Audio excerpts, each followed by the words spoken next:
Imagine an entire state bigger than the United Kingdom with fewer people than a single American city.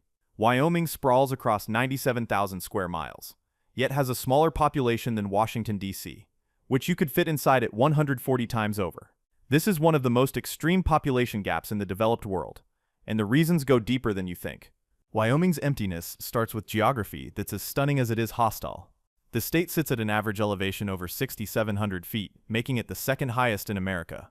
Most of the landscape is dominated by the Rocky Mountains, where survival isn't guaranteed. Winter temperatures regularly drop below zero across the state.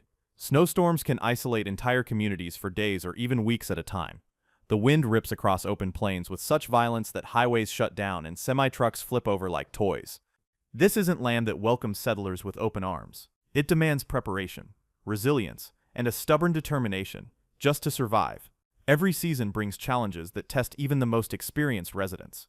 The terrain actively resists human habitation in ways most Americans never experience. But brutal weather alone doesn't explain why Wyoming remains so empty. Alaska is colder and Montana nearly as rugged, yet both face similar population challenges. The real culprit is something far more fundamental to human settlement. It's something you can't see, but can't live without. I'm talking about water. Despite all those towering mountains, Wyoming is one of the driest states in the nation. The rain shadow effect traps moisture on the western slopes of mountain ranges. Everything east of those peaks exists in a state of perpetual semi-arid thirst. Without reliable water sources, large-scale agriculture becomes nearly impossible. Cities can't grow beyond a certain size without massive infrastructure investment. The population density that defines modern American life simply can't take root. Water scarcity has shaped Wyoming's destiny more than any other factor. Then there's the economic reality that keeps people away. Wyoming's economy has always revolved around extraction industries like coal, oil, natural gas, and minerals. These industries create decent-paying jobs, but they're boom and bust by nature. Stability is a luxury few workers enjoy. Energy extraction doesn't require massive workforces the way manufacturing or tech sectors do. A single natural gas facility might employ dozens of workers, not thousands. When energy prices crash, entire towns can hollow out almost overnight. When mines close, communities simply vanish from the map. Wyoming has no major metropolitan center to anchor its economy. There's no Fortune 500 headquarters, no Silicon Valley equivalent drawing ambitious professionals by the thousands. The state capital of Cheyenne has just over 60,000 residents. That's smaller than many suburban towns in other states. The jobs that do exist are often isolated in remote areas. Many positions are seasonal, tied to tourism at Yellowstone or Grand Teton National Park. Others depend on industries that thrive precisely because there aren't many people around to complicate operations. It's a circular problem with no easy solution. Now compare this to Washington, D.C., where over 700,000 people are crammed into just 68 square miles. The nation's capital functions as a gravity well for power, money, and ambition. It's built on government, lobbying, law, media, and countless service industries supporting them all. Every new presidential administration brings thousands of workers flooding into the city. Every policy debate creates lucrative consulting opportunities. Every federal agency needs staff, contractors, and support personnel. The density creates its own momentum, feeding itself in an endless cycle of growth. That density generates the restaurants, cultural institutions, universities, and infrastructure that make urban life appealing to millions. Young professionals flock there for career opportunities that simply don't exist elsewhere. The network effect makes every additional person more valuable than the last. Wyoming offers none of this urban infrastructure or opportunity. What it provides instead is space, silence, and a type of freedom that comes from genuine isolation. You can drive for an hour without seeing another car. Your nearest neighbor might live 5 miles away. The land still feels wild and unconquered, in ways that most of America has forgotten. You can stand on a hillside and see nothing but mountains and sky in every direction. At night, the stars are so bright they cast shadows on the ground. This emptiness has become central to Wyoming's identity and marketing. The state leans into its isolation as a selling point for tourists and potential residents. License plates proudly declare it Forever West and the Cowboy State. The mythology of rugged individualism runs deep here. As American cities grow more crowded and expensive, some people are actively drawn to what Wyoming offers. Remote workers who can live anywhere are discovering they can afford land and houses that would cost millions elsewhere. The pandemic accelerated this trend significantly. Jackson Hole has become a haven for wealthy transplants seeking mountain paradise with world-class skiing. Property values there rival coastal cities, creating strange pockets of extreme wealth surrounded by vast emptiness. But Jackson is the exception, not the rule. For every person seeking Wyoming's isolation, hundreds more need what only cities provide. They need diverse job markets, quality schools, specialized hospitals, and cultural amenities. They need the opportunities that density creates. Wyoming simply can't offer these things at scale. The state faces a demographic challenge that's getting worse over time. Young people leave for college and rarely return because career opportunities are so limited. The population is aging faster than the national average. Small towns struggle to keep schools open as student numbers dwindle. Healthcare access is a major problem across rural Wyoming. Some counties have no hospital at all, forcing residents to drive hours for emergency care. Specialist doctors are nearly impossible to find.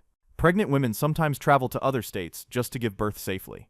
The internet connectivity that could enable remote work is spotty at best across much of the state. High-speed broadband is available in larger towns but vanishes quickly in rural areas.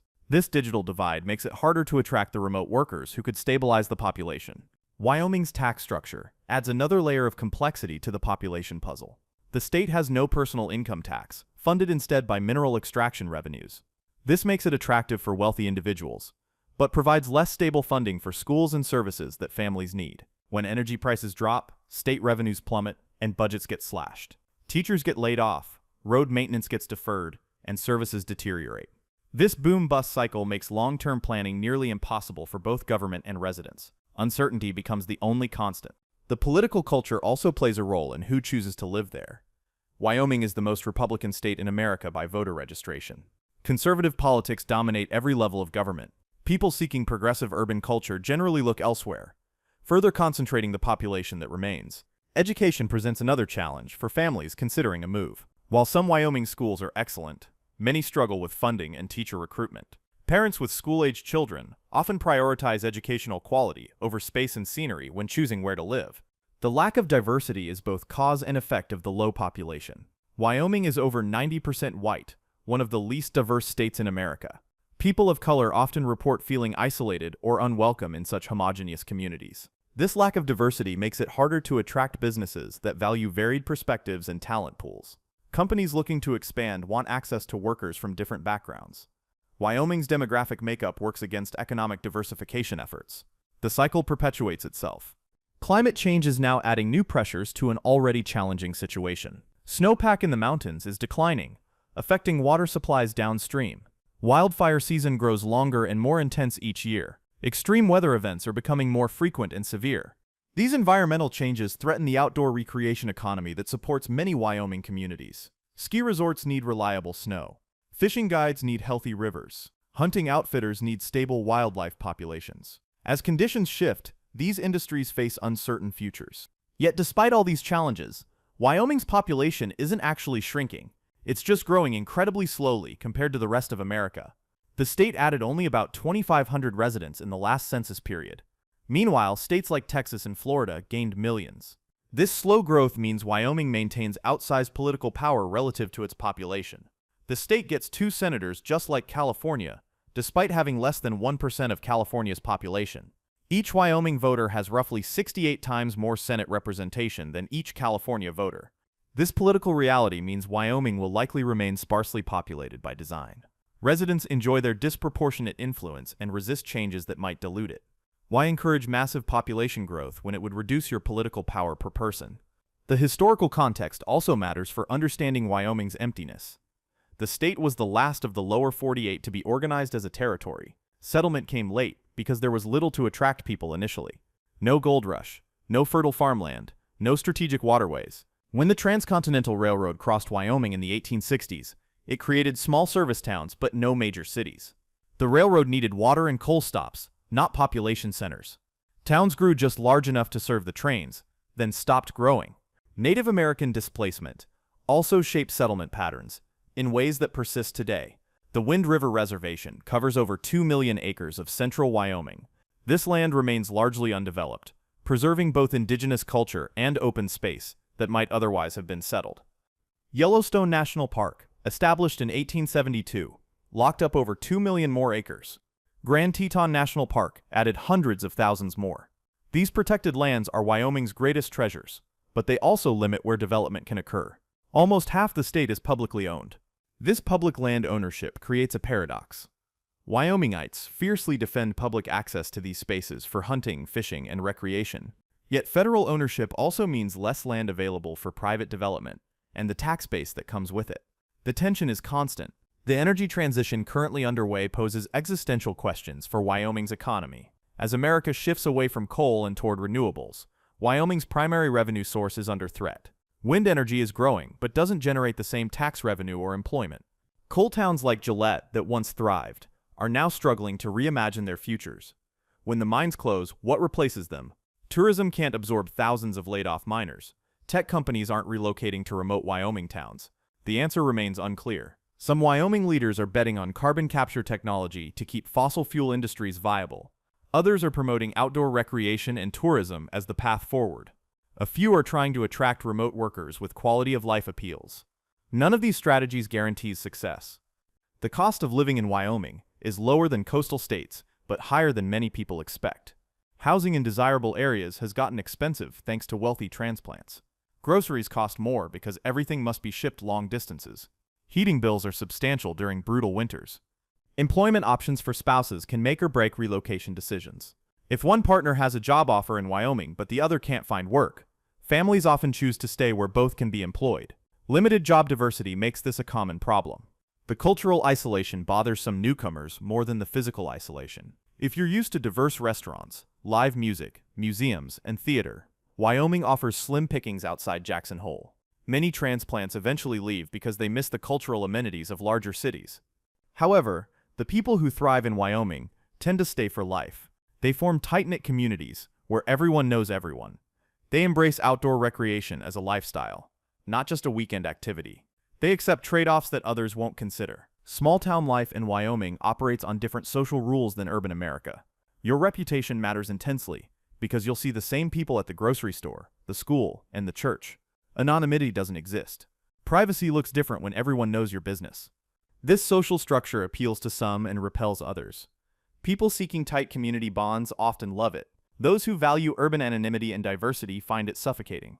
There's no middle ground, which naturally limits who chooses to stay. The ranching culture that dominates rural Wyoming adds another layer of identity.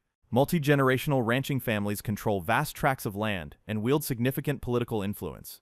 They resist changes that might threaten their way of life or property rights. Tradition runs deep. These ranchers often view newcomers with suspicion, especially wealthy outsiders buying up land. Tensions rise when Californians or New Yorkers purchase ranches as vacation properties or investment assets. Locals worry about losing the authentic Western culture that defines Wyoming. Yet Wyoming needs new residents to support its economy and fund services. The state can't survive on nostalgia and resistance to change. Finding the balance between preserving culture and encouraging sustainable growth remains Wyoming's central challenge moving forward. Transportation infrastructure reflects the low population density. Wyoming has fewer than 600,000 people spread across the entire state. Building and maintaining roads for so few residents per mile is expensive. Many rural roads remain unpaved gravel, impassable during spring mud season. Commercial air service is limited to a handful of airports. Most Wyoming residents live hours from the nearest airport with direct flights to major hubs. This isolation makes business travel difficult and discourages companies from establishing operations there. The lack of passenger rail service further isolates Wyoming communities. Amtrak doesn't serve the state at all. If you don't drive, your transportation options are extremely limited. This car dependency adds to the cost and difficulty of living there. Public transportation within cities barely exists outside Cheyenne and Casper. Bus service is minimal and designed primarily for elderly or disabled residents. Everyone else needs a personal vehicle, which adds significant expense for lower-income families. The education system struggles with scale issues that low population creates. Some high schools have graduating classes of fewer than 10 students. Offering advanced placement courses or specialized programs becomes nearly impossible. Talented students often leave for boarding schools or early college programs. The University of Wyoming in Laramie is the state's only four-year public university. While it provides quality education, many Wyoming students leave the state for college and never return. The brain drain is constant and difficult to reverse without diverse career opportunities. Healthcare workforce shortages affect every corner of the state. Doctors and nurses can earn more money with better amenities in urban areas. Rural hospitals struggle to recruit and retain qualified staff. Some facilities have closed entirely, leaving huge gaps in coverage. The mental health services are particularly scarce in rural Wyoming. The suicide rate is among the highest in the nation. driven partly by isolation, economic stress, and lack of access to care. The stigma around seeking help remains strong in cowboy culture. Substance abuse issues have grown worse in recent years, mirroring national trends, but amplified by isolation. Methamphetamine has hit some communities particularly hard. Treatment facilities are few and far between. People seeking help often must leave the state for rehabilitation. The aging population creates additional healthcare pressures. As older residents need more medical services, the system struggles to meet demand. Nursing homes and assisted living facilities are scarce. Many elderly Wyomingites eventually move to be near family in other states. Tourism provides seasonal economic relief, but creates its own problems. Yellowstone attracts over 4 million visitors annually, overwhelming gateway communities like Jackson and Cody during summer months. Housing costs spike, traffic snarls, and locals feel like strangers in their own towns. The seasonal nature of tourism work means many employees leave when winter arrives. This constant turnover makes it hard to build stable communities or maintain year-round services. Businesses that depend on tourism struggle during the long off-season. Wildlife management is both a treasure and a challenge in Wyoming. The state is home to the largest elk herds in North America, along with bison, grizzly bears, wolves, and pronghorn antelope. These animals need vast amounts of space that human development would fragment. Conservation efforts protect these wildlife populations but also restrict where and how development can occur. Migration corridors must remain open. Critical habitats are off-limits. These environmental protections are essential, but they also limit growth options. The hunting and fishing economy depends on healthy wildlife populations in pristine landscapes. Non-resident hunters spend millions annually in Wyoming, supporting guides, outfitters, hotels, and restaurants. This economy requires maintaining low human density across vast areas. Energy development sometimes conflicts with wildlife conservation. Oil and gas drilling disrupts migration routes and habitats. Coalbed methane extraction has damaged water quality in some areas. Balancing economic needs with environmental protection creates constant political battles. Renewable energy development is changing Wyoming's landscape in new ways.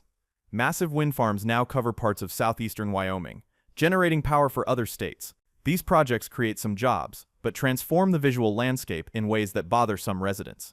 Solar energy potential remains largely untapped despite abundant sunshine. The infrastructure to transmit power to population centers doesn't exist. Building that infrastructure requires investment that may not materialize if fossil fuels remain politically favored in the state. Water rights battles are intensifying as climate change reduces snowpack and river flows. Agriculture, energy, municipalities, and environmental conservation all compete for limited water. These conflicts will only worsen as conditions become drier over coming decades. The legal doctrine of prior appropriation governs water rights in Wyoming. Older claims get priority during shortages, which means newer communities and uses may be shut off entirely. This system made sense historically, but creates problems for modern development. Some Wyoming aquifers are being depleted faster than they recharge. The Araucary Aquifer in the eastern plains is dropping steadily. Once this fossil water is gone, certain types of agriculture will become impossible. The implications for rural communities are severe. Climate scientists predict Wyoming will get hotter and drier over the next century. Summer temperatures are projected to rise significantly. Droughts will become longer and more severe. These changes threaten the outdoor recreation economy and quality of life that attract residents. Wildfire risk is increasing across forested areas of the state. The 2021 Mullen Fire burned over 170,000 acres, one of the largest in state history. As fires grow bigger and more frequent, they threaten communities, watersheds, and the timber industry. Air quality suffers during fire season, even in remote areas far from the flames. Smoke from Wyoming fires and those in neighboring states can blanket the region for weeks. People with respiratory issues find the summer air increasingly unhealthy. The quality of life issues that Wyoming once avoided are starting to appear. Traffic congestion exists in Jackson during peak season. Housing affordability is a crisis in Teton County. Some of the problems people move to escape are following them here. Income inequality has grown sharply in areas attracting wealthy transplants.